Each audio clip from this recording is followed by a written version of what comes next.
what you're buying. Tonight we're going to see how to do that, okay? And since I've been bent over in my beehives all day today, I'm going to work off the table. That's fine. We can work it right here. If we can, here. That way everybody can see. And I don't have to bend over. Today my day consists of starting out and moving 50 hives of bees. Then I went and made 12 nukes out of one bee yard and hauled them off to another one. Put queens in 12 that I made yesterday. And then I went and split 12 more hives. I made up 12 nukes, and then I made 12 splits with what I'm going to show you here to do today and move them to another yard. So we've been busy, but it's that time of the year. Dave, when you say you're moving them, how far distance-wise are you moving them? These probably were moved. The hives that I moved was only moved a mile and a half, but the nukes that I made in the 1 yard, I probably moved them 4 or 5 miles, but I didn't have to move them that far. And we'll get into the reason why we do that here in just a second.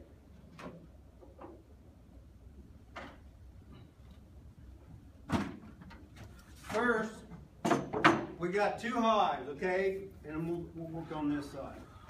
And if you got any questions or you don't understand, please ask, because there's no stupid questions in beekeeping.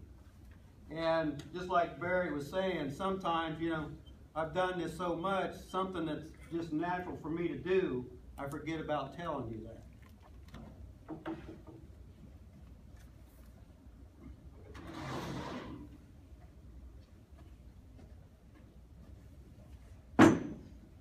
And first we're going to talk about, it's best to have, if you're a hobbyist, it's best to have 2 hives of bees. Why? Because then you can compare one to another. You know, this one's not doing, because you know this one here is busting and this one's not. So if you got 2, then you can see what should be going on. And another reason to have 2 is so you can get free bees when you have one of them die.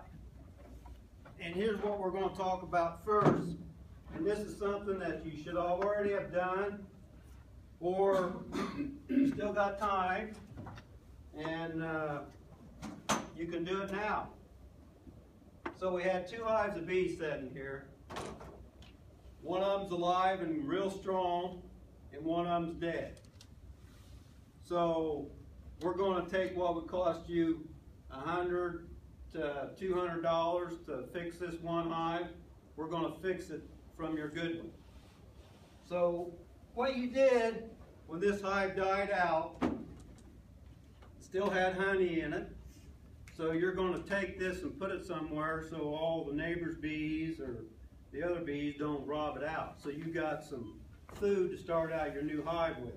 So you would have took that hive body off. But the first thing when a hive is you got to do what? Clean up the dead, see why it died. And one of the best tools you got when you're opening up a hive that's dead, the best tool you got, if you can smell, is to stick your nose down there and smell and see what kind of smell you get. If it's American foul brood, it's going to stink like something that you've never smelled before. If you don't smell that, you might smell dead bees. But you're also going to look at the frames, make sure they're all right. So we're going to take that top brood chamber, this one's strong, and we're going to put it on top of there, okay? So I got my dead hive, one of the boxes off, and we put it up here. Now if this hive here that overwintered had a size of a cluster about that big, would you put that on there? No, because it's too small. So you got to put it on something that's got a good amount of bees in. And you're just going to put that on there, and since I can't get an Indiana raised queen today, what I did is I'm buying time. I'm going to let this hive clean this up, and also I'm going to let the queen start laying brood up in there. Because what we're going to do next is we're going to, I found a queen or come from wherever, I don't care where you got it from. How soon should you make a split before you put a mated queen in it? A week? No. 24 hours. So we're going to make a split, but don't do it until you have your queen. Or if you're not getting a queen, if you're getting a queen cell, you can't get the queen cell and take it home and put it on the kitchen counter and wait till tomorrow. But a mated queen, you can. Don't make your split until you got your queen for sure.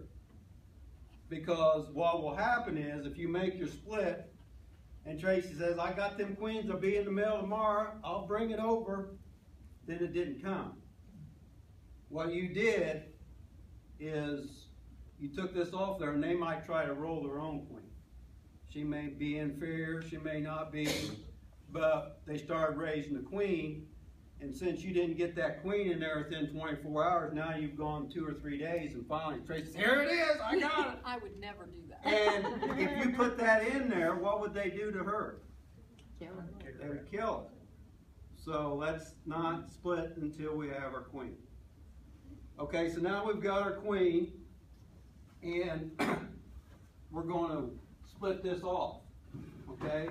First thing we're going to do, and first thing you should do whenever you get in your beehive and it's strong, is make a top inspection, but you also should make a middle inspection. Why should you do this? See where the lane's. Well, or you're also looking for queen cells. We're going to dig in there. But if you pop this up, and this was such a buster, and they had already started raising queen cells, then what do? We don't need the queen. Yeah. Now, but when you start making nukes, you got cells hanging down here. And if you try to cut them out or pull frames out there, you can damage them. But if you got queen cells here, and we're doing this not only if we're making a split, but just in your regular inspection of the hive, you know, Barry had all his hives, they all lived, you know, so he didn't have any place to go with things dead. So if you're doing this in your other hives and you see these queen cells, what should you do then? You should make a split. Because what's going to happen if you don't? Swarm. They're going to swarm. And it just happened to do it on the weekend when you went to the lake. So you lost it. Okay? So when you're making that split, all you need to see is queen cells. And then you just need to go someplace. You need to go to your brother's house, to your mom's, or somewhere more than a half-mile away. Or if you've got 30 acres, you could just take the split from this side of the 30 acres and take it on the other end. So you don't have to go 5 miles, 3 miles, but you should go over half a mile. You take that super with you? Yep, you're going to take the whole thing. But now we got this, and we got to be careful.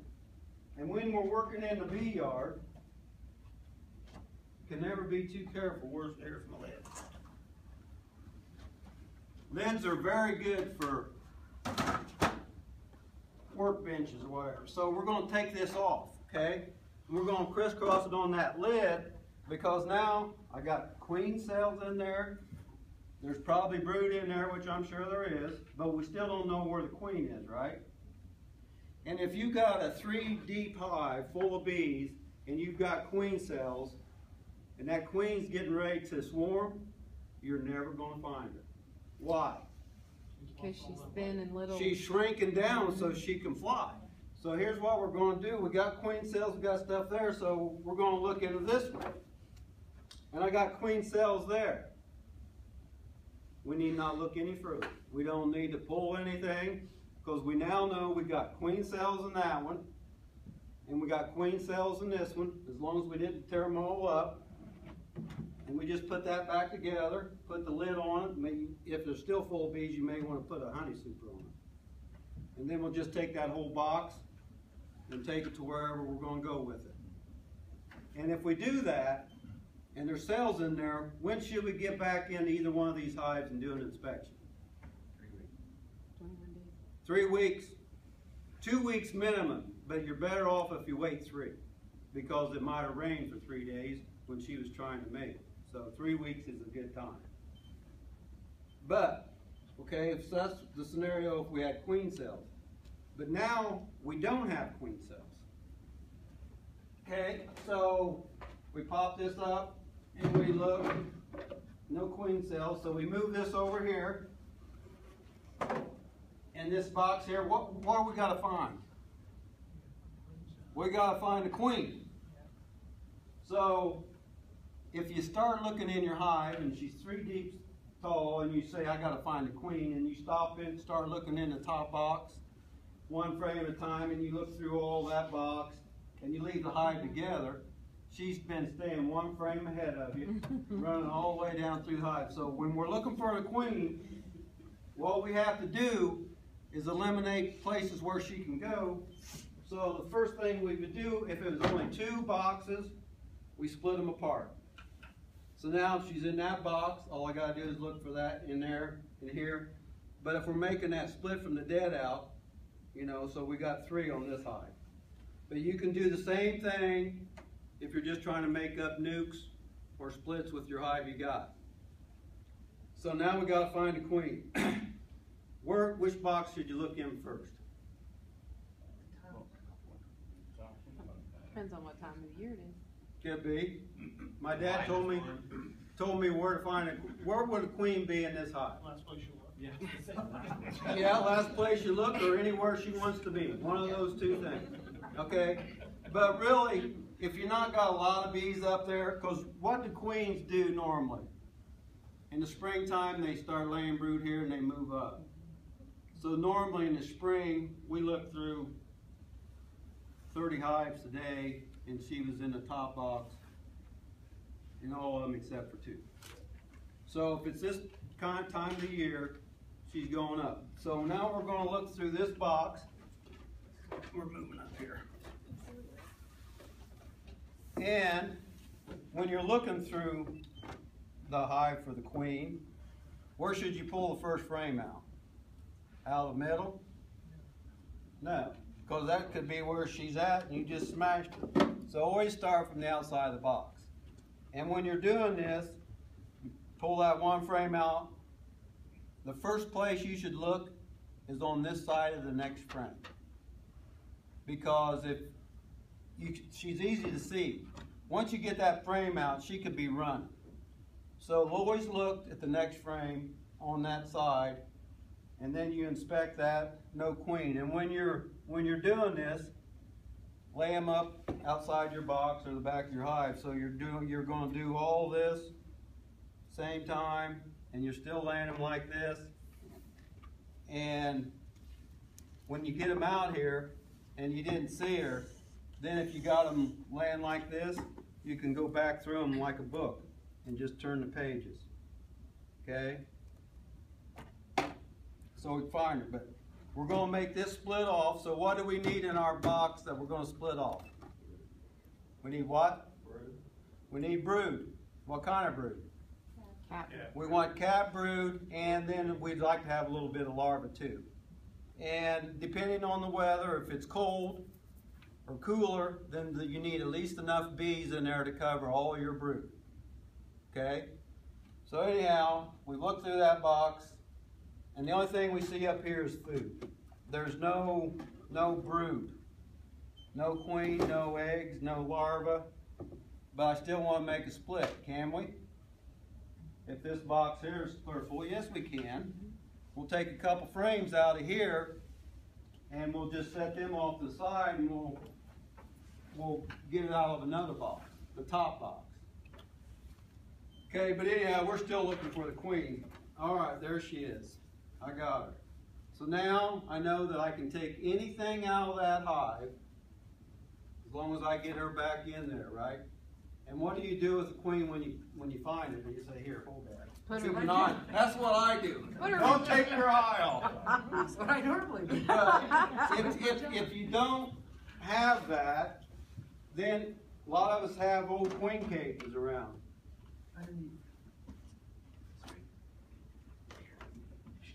I do the same thing in the bee yard. I'm always looking for something. I'm always the assistant keeper. If you got an old queen cage, don't throw them all away. Just save it. Okay? And then you can just catch the queen, get a hold of her, pick her up there. Now you need your gloves off. Okay, so make sure that you need to grab her, try to grab her by the wings, and just need to put her in there, put your cork in there, and then lay it up somewhere. Don't lay it down on the ground, why not? Step You're on her. dead going right. That's where your first place you're gonna step. She needs to be in the shade or. Yeah, if it's hot out, you don't want to lay her, but if you got a shirt pocket, just stick her in your pocket. You know, it don't matter. Put it in your pocket. Okay, now we got the queen. This box has, you know, all kinds of brood in there. So we're going to just take, I like to make a split or a nuke, and we could do the nuke thing too right now. I like to have at least 2 frames of brood, okay? And what do we need on that brood? Bees. We need bees. So all your bees are going to be flying in there, so make sure that you get enough bees. So you would put 2 frames of brood. Depending on how strong the hive is, you put 2 frames of brood in there. And here's some little bit of eggs and larvae. We're going to stick that in there. And I got food and everything in that. So now it's ready to go wherever you're going to take it. Right? And then we'll just put the other frames back in here and then put it back together. Now if you're just making a nuke, because you just want to have some nukes sitting around so you can raise your own queens, you basically do the same thing. 2 frames of brood and a frame of food. Yes? So we said that this was full of food, honey or whatever. Yeah. And so there's no empty frames of anything in there. So you put in 3 or 4 frames of your brood and your new queen or the old queen or whatever. Do they empty out food and put brood in that, or should there be empty frames in there for them to expand? Or we're going to put another box on top, or If it's that strong, full of bees, no, full of food. It's full of food. if it's clear full of food, you know, take a couple of the frames out and you can stick them back into that one. You just want to make sure you got 2 or 3 frames of food. Or if you have no food, you could still do it. You just know you was going to have to feed Right.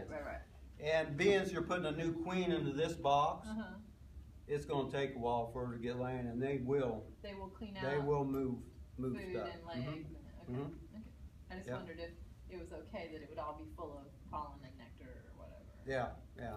Okay. It's generally not going to be, but if you wait long enough and you didn't get a queen and you set this all up to make a split, and now the dandelions are blooming and everything else, you could go out there and this whole top box, your dead owl is full of honey. Right. So then you would have to do what you're saying. You would have to add a couple empty combs in there. Okay. Okay? Any questions till now?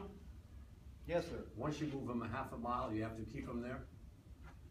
Only until your queen is released and mated. Good question. So if you was doing this split and you were using a queen cell, you would wait 3 weeks. Once you got the queens out there laying, then you can move it right back to where it was. Thank you. Okay? All right? Yeah. So now we've got the queen, and this queen, you can just let her run right back in there. Now we've got this split. I moved it over to your house. We switched. Now we wait how long before we put the queen in here? 24 hours. The next day. Okay? Then you would go back to this when you got your queen, and when you put a queen into a hive or split or a queen cell, you want to put it in the brood area. Okay? Some people might just lay the queen on top of the hive, like that, turn your inner cover. You can do that. But when you're putting the queen cage into the hive, there's a screen on one side. Which way should that screen be facing? In like this? No. Up like this? No. Why not? Let's say it's full of honey and you had it setting up like this and you squish it back together, you just drowned your queen. So I always put it with the screen down. Okay? Just put it on there like that. And don't worry about hurting the comb.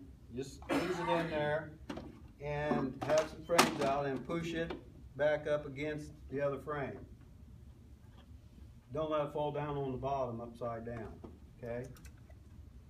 So, and that's all there is to that. And then if you put in a mated queen, how long would you wait before you got into this box?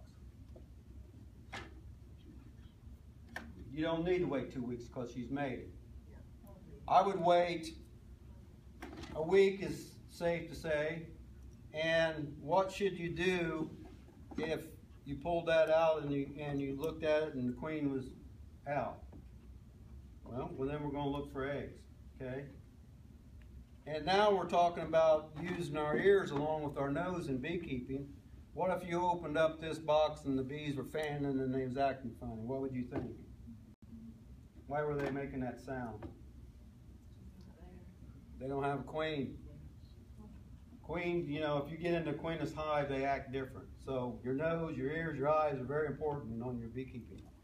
So she's out of the cage, and we're looking, yeah, there she is, and she's laying good, so we just close it back up. What if she's still in the cage?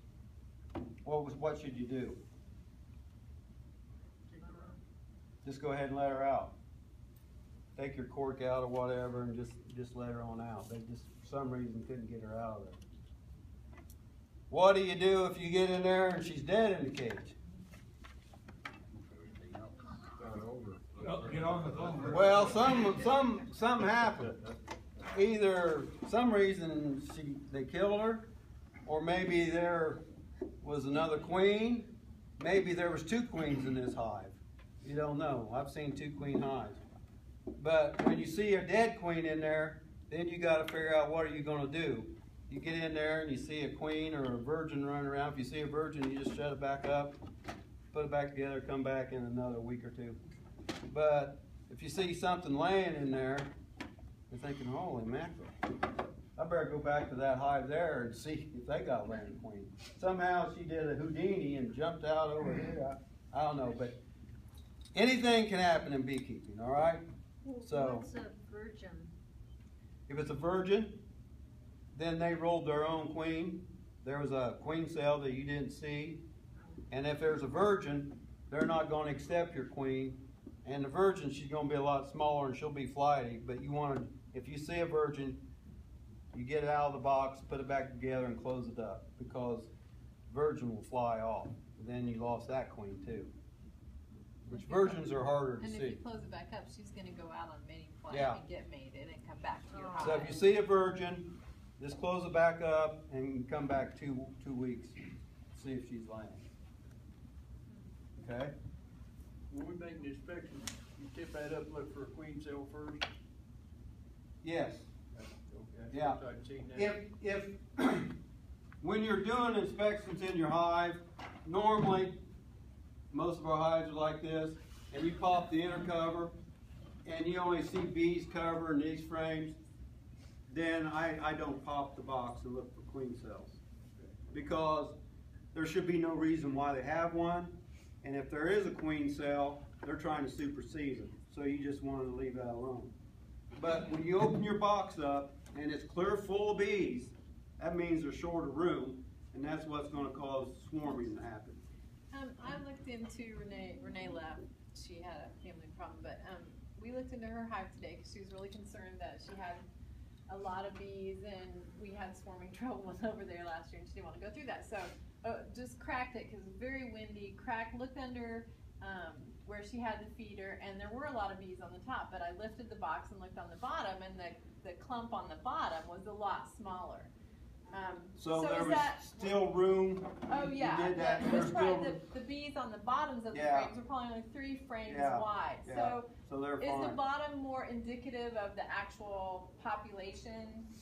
Yeah. Is my question. Yeah. Just because I see them all Just over the because top you see doesn't them here, mean they're and that's another 100% good. full. That's another good point. We're going to go into that right now. Okay.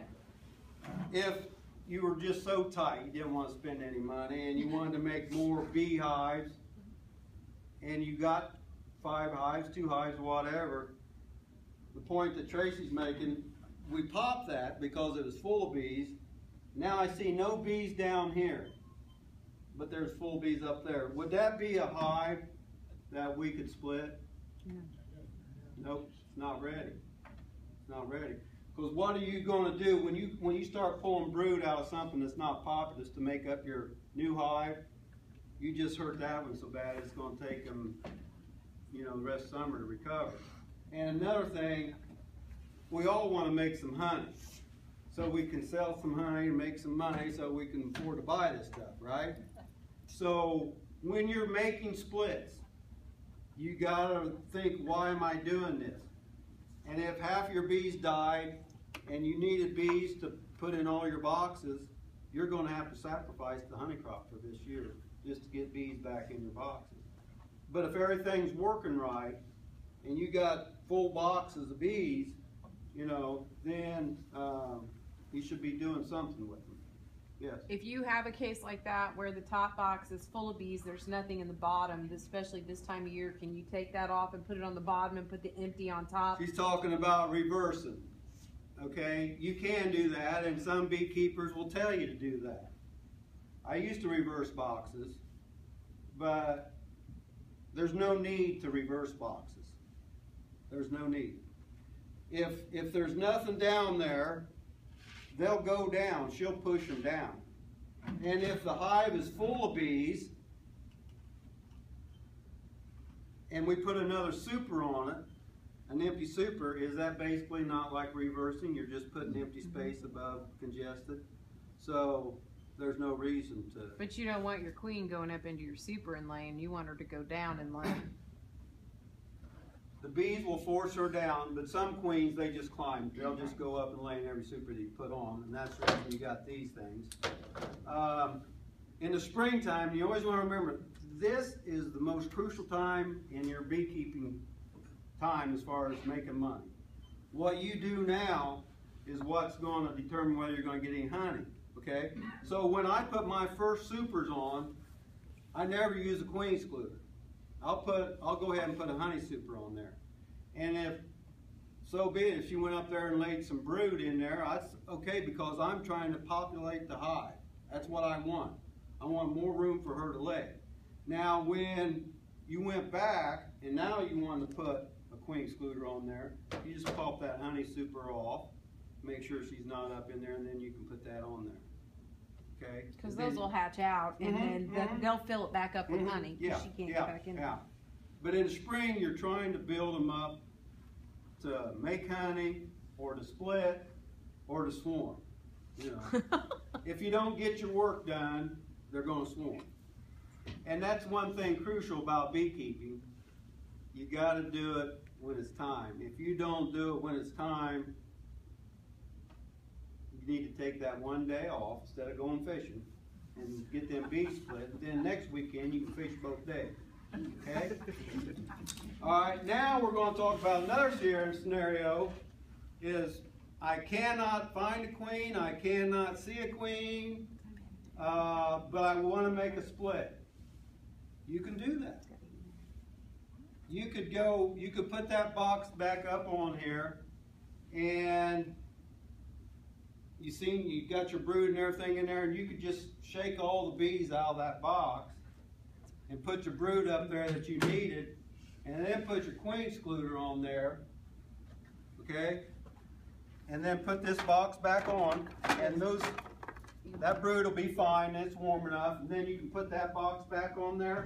There's no bees in there, there's 3 frames of brood. We only have about 10 more minutes. Is that all? We have to be out of here by 8 o'clock. Okay, so all you gotta do is put that back on there. Shake all the bees off, put that back on there, and tomorrow, when you come back, you just don't even look for queen. You just take that box, because it's gonna be full of bees, and then you take your split wherever you're going with it. Okay? Can I interrupt you for 1 minute? Yeah. He only has about 10 more minutes. I will remind you that this was the one reason we didn't like meeting at the Westfield Library, is we have to be out at 7:45. I'm only half done. Well, and we They lock the same with doors. us. We have to be That's out of fine, here. that's fine, that's We fine. really actually have till 8 o'clock, but we try to stop things at 7:45 Yeah, so we 'cause can they get want us people out of here. So those of you that have any input about another meeting place, keep that in mind. That was the one drawback here. Okay, so now all of our boxes are full, we don't need anything. So that's why it's good to make nukes. If all your bees live, you need to do something with some of that brood, because what do you do when you got a buster hive? I know you put supers on it to reduce swarming, but you got all these resources.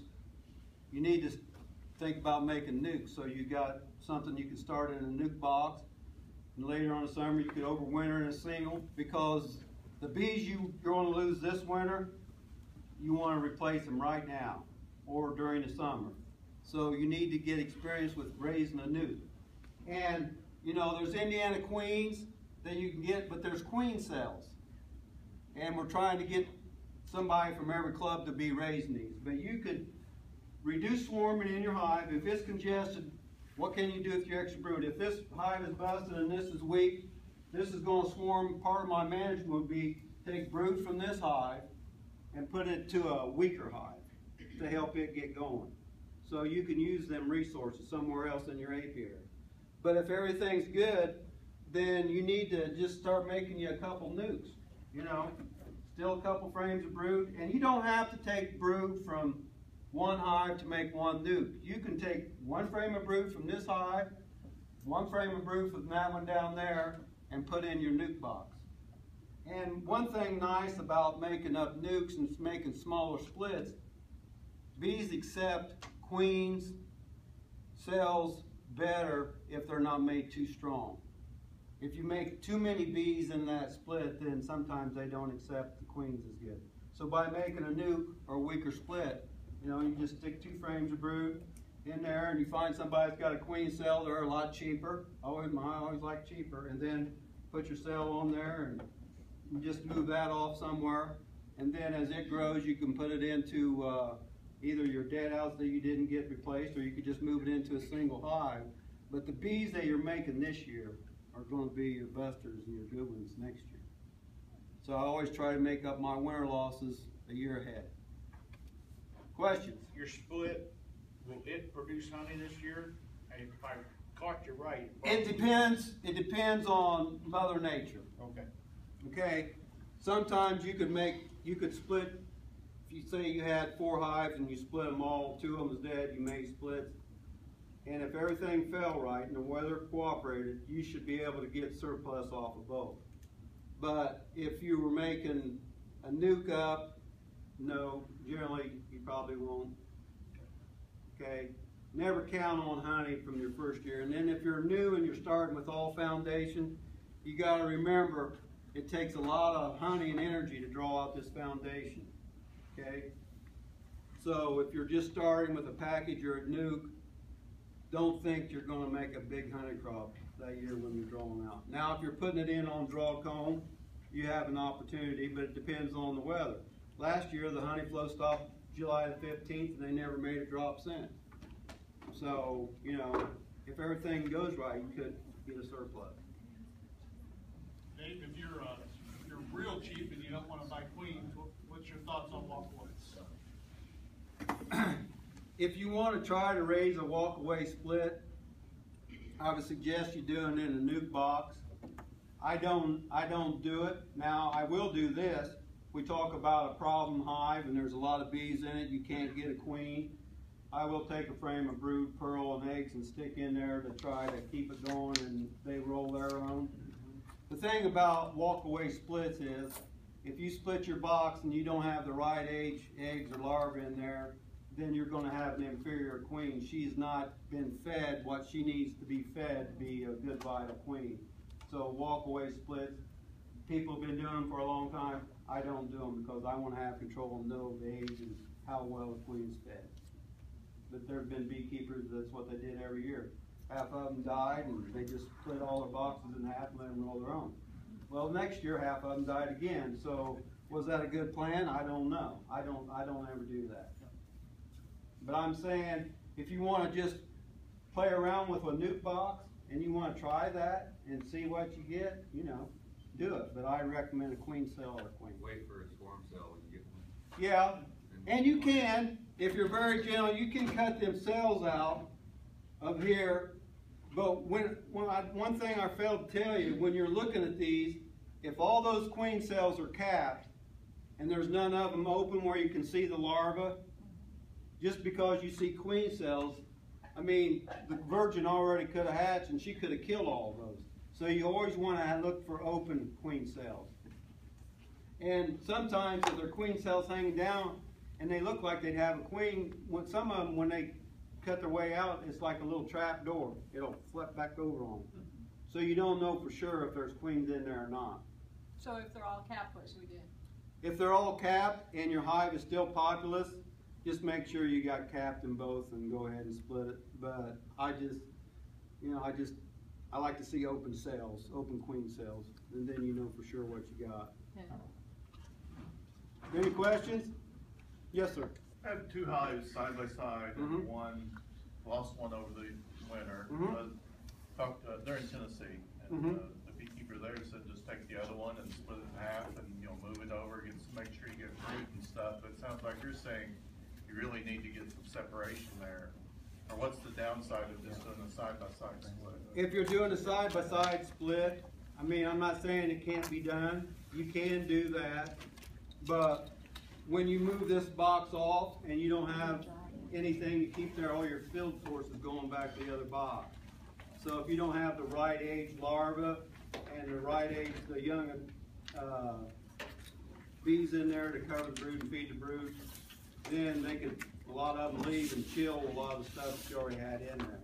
I mean, you can do it, it's not recommended to do that. They'll just go back home, won't they? Yeah, that's the reason. You set that box over here, all the field bees go back into here, and is there gonna be enough in there to cover what you left in there for them to try to raise the queen? If anybody wants to buy any raffle tickets real quick for the melter, come see me while they finish answering up some questions, because as soon as he's done, we're gonna draw. More questions? I got one. What method do you use to transport hives? How do you go A lot of people say you need to screen them shut, and you do if you're going to stop at the gas station and get gas or whatever.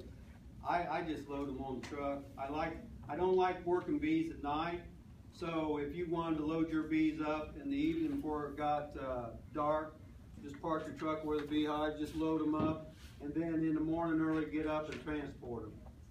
Because this about loading them up at dark and then taking them somewhere else when it's dark, and you fall. Bees crawl when it's dark. When they can't see the fly, they crawl.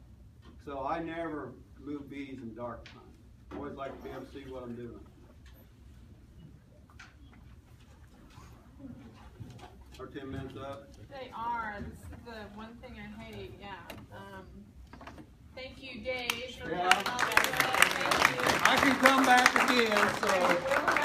We'll have you back. We'll pay you more next time. Okay.